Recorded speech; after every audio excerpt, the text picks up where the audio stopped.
Hey everybody, Beck's Backyard Barbecue here.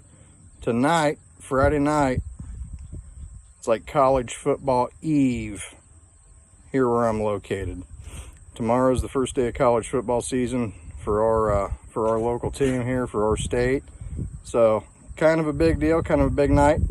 What better way to start college football season than with good barbecue? So hit the subscribe button, stay tuned here, check out the following content, and let's look at some football. So here we go, everybody. The big girl gets to take night off. She's just gonna take it easy tonight because we're not cooking for a whole bunch of people. So we got the little Joe here cooking. Got some apple, got some maple burning in the firebox, and we got pork shoulder sitting in here.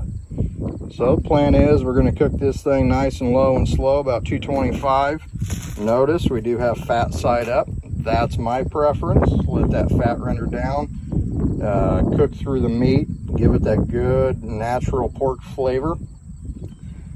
Cook this thing through the night. Tomorrow, pull it apart, do some pulled pork sandwiches, do some pulled pork nachos, and hopefully have a good start to football season. So stay tuned. If you haven't already, hit the subscribe button, drop us a comment below. We love getting comments from everybody and getting some feedback. So feel free, comment, subscribe. Stay tuned for more pulled pork information. All right, everybody, here we go. It is game day, and our pork shoulder cooked clear through the night, 225 degrees. As you can see, we've rendered a lot of the fat off of this thing. We got a nice bark to it, has a nice jiggle to it. This thing is gonna be absolutely delicious. So hope you enjoyed following the few highlights of this cook.